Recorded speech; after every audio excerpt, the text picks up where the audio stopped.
नमस्कार दोस्तों, आज हम कक्षा 11वीं के रासायनिक विज्ञान का 5वां अध्याय द्रव्य की अवस्थाएं शुरू करने जा रहे हैं। आज की इस वीडियो में आइए देख लेते हैं कि हम कौन कौन सी चीज़ों के ऊपर नज़र डालने वाले हैं। सबसे पहले हम लोग पाठ का परिचय पढ़ेंगे, उसके बाद हम आंतराण्विक बलों के बारे में पढ़ेंगे और आखिरी में हम ऊष्मीय ऊर्जा के बारे में पढ़ेंगे। तो आइए शुरू करते हैं पाठ का परिचय। अभी तक हमने रासायनिक विज्ञान में जितनी भी चीजें देखी थी वह द्रव्य की केमिकल प्रॉपर्टीज से जुड़ी हुई थी। इस पाठ में हम द्रव्य की भौतिक अवस्था के बारे में पढ़ने जा रहे हैं। किसी रासायनिक अभिक्रिया यानी कि केमिकल रिएक्शन की दर उसकी भौतिक अवस्था यानी कि फिजिकल स्टेट पर निर्भर करती है। इस पाठ में हम द्रव्य की 3 भौतिक अवस्थाओं के बारे में पढ़ेंगे, विशेषतः द्रव और गैस यानी कि लिक्विड और गैस। आइए सबसे पहले ये जानते हैं कि वो कौन से ऐसे बल हैं जो इन द्रव्यों को आपस में जोड़े रखते हैं। उन बलों को हम आंतराण्विक बल कहते हैं। ये विशेषतः 4 प्रकार के होते हैं। पहला बल है लंदन बल, दूसरा बल है द्विध्रुव बल, तीसरा बल है द्विध्रुव प्रेरित द्विध्रुव बल और चौथा बल है हाइड्रोजन आबंध। इन चारों बलों को वैंडरवाल बल भी कहा जाता है और ये चारों के चारों बल आकर्षण बल होते हैं। तो आइए सबसे पहले बात करते हैं लंदन बल की। आप अपनी स्क्रीन पर 2 परमाणु देख रहे होंगे, परमाणु ए और परमाणु बी। परमाणु ए और परमाणु बी में इलेक्ट्रॉनिक आवेश अभ्र का सममित द्वितीरण है। इसका मतलब इसमें जो इलेक्ट्रॉनिक चार्ज है वो सिमेट्रिकल है। परमाणु ए तथा परमाणु बी के अस्थायी द्विध्रुव यानी कि टेम्पररी डायपोल एक दूसरे को आकर्षित करते हैं। इसी प्रकार का द्विध्रुव प्रेरित अणुओं में भी उत्पन्न किया जा सकता है। मैं आपको आगे दिखाऊंगा चित्र के साथ कि ये टेम्पररी डायपोल कैसे बनता है और ये कैसे दूसरे परमाणु को अपनी ओर आकर्षित करता है। उससे पहले लंदन बल के बारे में 1-2 बातें और जान लेते हैं। इस बल का अन्य नाम प्रकीर्णन बल है। प्रकीर्णन बल को अंग्रेजी में डिस्पर्शन फोर्स कहा जाता है। यह एक आकर्षण बल है। जैसा कि मैंने आपको पहले बताया था कि जितने भी वैंडरवाल बल होते हैं वो सारे आकर्षण बल होते हैं। तो अब जानते हैं कि ये लंदन बल कैसे लगता है और ये टेम्पररी डायपोल कैसे बनता है। आप अपने सामने स्क्रीन पर देख सकते हैं कि जो परमाणु ए है उसमें डायपोल बन गया। और वो डायपोल क्यों बना? उसका कारण ये है कि परमाणु ए में कुछ ऐसा डिस्टरबेंस हुआ जिसके कारण जो उसका इलेक्ट्रॉन था वो अपनी जगह से थोड़ा सा हट गया और हटने के कारण वहां पर एक डायपोल बन गया। अब परमाणु ए में डायपोल बन गया तो उसके कारण क्या होगा, जो दूसरा परमाणु बी वहां पर रखा हुआ है उसमें भी एक डायपोल प्रेरित हो जाएगा और डायपोल प्रेरित होने के कारण दोनों में अब डायपोल बन गया।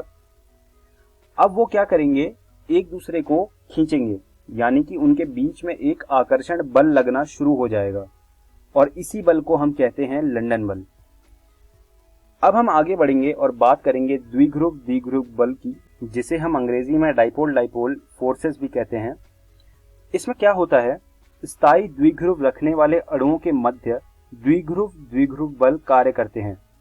जैसा कि हमने पहले देखा था लंदन बल में, उसमें क्या होता है, अस्थायी द्विध्रुव होते हैं यानी कि टेम्पररी डायपोल होते हैं, लेकिन द्विध्रुव बल में परमानेंट डायपोल होते हैं। अब परमानेंट डायपोल होते क्या हैं, आप देख सकते हैं स्क्रीन पर HCl बना हुआ है। HCl में क्या होता है, जो क्लोरीन है वो एक इलेक्ट्रोनेगेटिव एटम होता है और जो H है यानी कि जो हाइड्रोजन है वो इलेक्ट्रोपॉजिटिव एटम होता है। तो इलेक्ट्रोनेगेटिव एटम की ये खास बात होती है कि वो अपनी तरफ चार्ज को खींचता है। तो आप देख सकते हैं स्क्रीन पर लिखा हुआ है कि क्लोरीन की ओर अधिक आवेश घनत्व है, मतलब जो इलेक्ट्रॉन डेंसिटी है वो क्लोरीन की तरफ ज्यादा है, यानी कि क्लोरीन की तरफ एक नेगेटिव चार्ज बन जाएगा जिसे हमने डेल्टा माइनस से दर्शाया है। जो डेल्टा माइनस होता है वो एग्जैक्टली नेगेटिव चार्ज नहीं होता, वो पार्शियल नेगेटिव चार्ज कहलाता है, जिसकी स्ट्रेंथ यानी कि जो उसकी ताकत है वो नेगेटिव चार्ज से थोड़ी सी कम होती है। तो HCl में पार्शियल चार्ज डेवलप हो गया, इसको कहते हैं स्थायी द्विध्रुव यानी कि परमानेंट डाइपोल। अब होता क्या है, ये जो द्विध्रुव होता है, द्विध्रुव के सिरे आंशिक आवेश रखते हैं।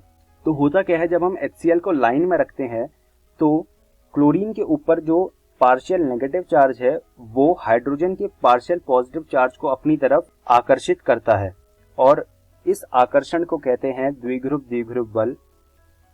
यह बल लंदन बल की तुलना में प्रबल होते हैं, लेकिन आयन आयन बल की तुलना में दुर्बल होते हैं। और लंदन बल की तुलना में ये प्रबल क्यों होते हैं? क्योंकि यहाँ पर स्थायी द्विध्रुव बनता है और स्थायी द्विध्रुव अस्थायी द्विध्रुव से ज्यादा प्रबल होते हैं, इसीलिए लंदन बल की तुलना में द्विध्रुव द्विध्रुव बल प्रबल होते हैं। और आयन बल की तुलना में ये दुर्बल क्यों होते हैं? क्योंकि जहां पर आयन बन जाता है, मैंने आपको थोड़ी देर पहले बताया कि जो आयन होता है उसकी जो ताकत होती है वो पार्शियल चार्ज से ज्यादा होती है। इस वजह से द्विध्रुव द्विध्रुव बल आयन आयन बल की तुलना में दुर्बल होते हैं। अब बात करते हैं द्विध्रुव प्रेरित द्विध्रुव बल की। यहां पर क्या होता है, स्थायी द्विध्रुव रखने वाले अणु वैद्युत उदासीन अणु के इलेक्ट्रॉनिक अभ्र को विकृत करके द्विध्रुव प्रेरित कर देता है। आप स्क्रीन पर देख सकते हैं एक स्थायी द्विध्रुव वाला अणु रखा हुआ है, उसके बगल में एक अध्रुवित अणु रखा हुआ है। अध्रुवित अणु क्या होता है? ये ऐसा अणु होता है जिसमें कोई चार्ज नहीं होता, ये बिना चार्ज वाला अणु होता है। उसके बगल में हम एक स्थायी द्विध्रुव वाला अणु रखते हैं। स्थायी द्विध्रुव वाले अणु को साइड में रखने के कारण जो अध्रुवित अणु है उसमें कुछ चार्ज उत्पन्न होता है और ये चार्ज पार्शियल चार्ज होता है। और जैसे ही वो चार्ज उत्पन्न हुआ तो आप देख सकते हैं नीचे वाले फोटो में AB रखा हुआ है। AB में B के ऊपर पार्शियल नेगेटिव चार्ज है और जो अध्रुवित अणु है उसमें पार्शियल पॉजिटिव चार्ज है। तो ये पार्शियल नेगेटिव और पार्शियल पॉजिटिव एक दूसरे को आकर्षित करते हैं और इसी आकर्षण को कहते हैं द्विध्रुव प्रेरित द्विध्रुव बल। उच्च ध्रुवीयता आकर्षण बलों की शक्ति में वृद्धि करती है। अब हम बात करेंगे हाइड्रोजन आबंध की, जो कि इन चारों बलों में से सबसे ताकतवर बल है। हाइड्रोजन बल की खास बात यह होती है कि यह NO तथा F द्वारा दिखाया जाता है। N मतलब नाइट्रोजन, O मतलब ऑक्सीजन और F मतलब फ्लोरीन। कहने का तात्पर्य यह है कि जिस भी किसी सॉल्यूशन में नाइट्रोजन, ऑक्सीजन और फ्लोरीन में से कोई भी एक एटम मौजूद होगा और साथ में हाइड्रोजन भी होगा, तो वहां पर इन तीनों में से कोई भी जो एटम है जो वहां पर मौजूद है वो हाइड्रोजन को अपनी ओर आकर्षित करेगा। इसी को कहते हैं हाइड्रोजन आबंध और ये बहुत ही ज्यादा ताकतवर होता है। कई बार जो शेप होती है किसी भी अणु की या किसी भी मॉलिक्यूल की वो हाइड्रोजन आबंध के द्वारा ही निर्धारित की जाती है। हाइड्रोजन आबंध की ऊर्जा 10 से 100 किलोजूल पर मोल के मध्य होती है। ये पॉइंट मैंने आपको अभी अभी बताया। अधिकतर यौगिकों, संरचना तथा गुणों के निर्धारण में एक महत्वपूर्ण बल है, ये चीज मैंने आपको बता दी है। तो हाइड्रोजन आबंध की ये सब बातें थी, ये आप अपनी कॉपियों में लिख लीजिए। हाइड्रोजन आबंध बहुत ही ज्यादा जरूरी है, बहुत ही ज्यादा महत्वपूर्ण है परीक्षा के उद्देश्य से, क्योंकि ये परीक्षा में पूछा जाता है और आपको ये आना चाहिए। अब हम आगे बढ़ते हैं और बात करते हैं अंतराण्विक बलों की, जो कि हम कर ही रहे हैं अभी, लेकिन हम थोड़ी और आगे उनमें थोड़ी बात करते हैं। अणुओं के मध्य एक दूसरे के प्रति प्रतिकर्षण भी होता है। मतलब अभी तक हमने जितने भी अंतराण्विक बल पढ़े, जो कि हमने वान डेर वाल बल पढ़े, वो सारे आकर्षण बल थे, लेकिन अणुओं के मध्य एक दूसरे के प्रति प्रतिकर्षण भी होता है, यानी कि रिपल्शन भी होता है। दो परमाणुओं के बीच दूरी घटने से उनके बीच प्रतिकर्षण बल बढ़ जाता है।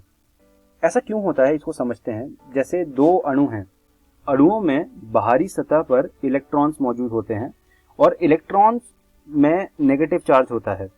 अब क्या होता है, जब अणु पास पास आते हैं तो वो नेगेटिव चार्ज भी पास पास आता है और जो सेम चार्ज होते हैं उनकी यह प्रवृत्ति होती है कि वो एक दूसरे को दूर दूर भेजते हैं, यानी कि एक दूसरे को रिपेल करते हैं। तो इसलिए हम कह रहे हैं कि दो परमाणुओं के बीच दूरी घटने से उनके बीच प्रतिकर्षण बल बढ़ जाता है।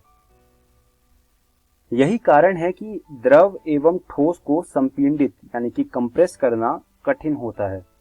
आपने देखा होगा कि जैसे जो द्रव होते हैं यानी कि जो हमारे लिक्विड्स होते हैं, पानी, जूस वगैरह, और जो ठोस होते हैं जैसे कि पत्थर या लकड़ी, इनको कंप्रेस नहीं कर पाते हम। क्यों नहीं कर पाते? क्योंकि द्रव जो होते हैं और जो ठोस होते हैं उनके बीच जो दूरियां होती हैं अणुओं में, वो बहुत ही कम होती है। और अगर आप उससे दूरी और कम करोगे तो अणुओं के बीच में रिपल्सिव फोर्सेस लगना शुरू हो जाएंगे, और रिपल्सिव फोर्सेस जैसे ही लगेंगे वो आपको उस द्रव या फिर उस ठोस को कंप्रेस करने नहीं देंगे। यही कारण है कि हम उनको संपीड़ित नहीं कर पाते। अब हम बात करेंगे ऊष्मीय ऊर्जा की। एक पदार्थ के अणु की गति के कारण ऊष्मीय ऊर्जा का उत्पन्न होता है। ऊष्मीय ऊर्जा, जिसे हम अंग्रेजी में थर्मल एनर्जी भी कहते हैं, वो इसलिए जनरेट होती है या फिर इसलिए उत्पन्न होती है क्योंकि अणु गति करते हैं। यह पदार्थ के ताप के समानुपाती होता है। मान लीजिए मैं एक अणु को 100 डिग्री सेल्सियस में गति करवा रहा हूं और एक अणु को मैं 10 डिग्री सेल्सियस में गति करवा रहा हूं, तो 100 डिग्री वाला जो अणु होगा, जो 100 डिग्री के टेम्परेचर में गति कर रहा है, उसमें ऊष्मीय ऊर्जा ज्यादा उत्पन्न होगी, और जो 10 डिग्री में गति कर रहा है उसमें ऊष्मीय ऊर्जा कम उत्पन्न होगी। तो इसलिए हम कहते हैं कि यह पदार्थ के ताप के समानुपाती होती है। यह द्रव के कणों की औसत गतिज ऊर्जा यानी कि काइनेटिक एनर्जी का माप होती है। तो आप ये 3 पॉइंट अपनी कॉपी में लिख लीजिए। अब हम आगे बढ़ते हैं। अब हम बात करेंगे आंतराण्विक बल बनाम ऊष्मीय ऊर्जा की। आप अपनी स्क्रीन पर एक चित्र देख रहे होंगे। पहला चित्र है जिसमें लिखा है अंतराणुक अन्योन्य क्रिया की पूर्व प्रभाविता। यानी कि अगर हम अंतराणुक अन्योन्य क्रिया के नजरिए से देखें तो गैस में सबसे कम अंतराणुक अन्योन्य क्रिया होती है, फिर उससे ज्यादा द्रव में होती है, फिर उससे ज्यादा ठोस में होती है। वहीं अगर हम ऊष्मीय ऊर्जा की पूर्व प्रभाविता देखें तो सबसे ज्यादा गैस में होती है, उससे कम द्रव में होती है और सबसे कम ठोस में होती है। अंतराण्विक बल यानी कि इंटरमॉलिक्यूलर फोर्सेस अणुओं को पास पास रखता है। ये चीज हमने थोड़ी देर पहले भी देखी थी कि जितने भी अंतराण्विक बल हैं वो लगभग सारे के सारे वांडरवॉल बल यानी कि आकर्षण बल हैं। तो आकर्षण बलों का काम यही होता है कि वो अणुओं को पास पास रखे। लेकिन जो ऊष्मीय ऊर्जा है वो अणुओं की गति से आती है, यानी कि जितना ज्यादा अणु गति करेंगे उतनी ज्यादा ऊष्मीय ऊर्जा उत्पन्न होगी।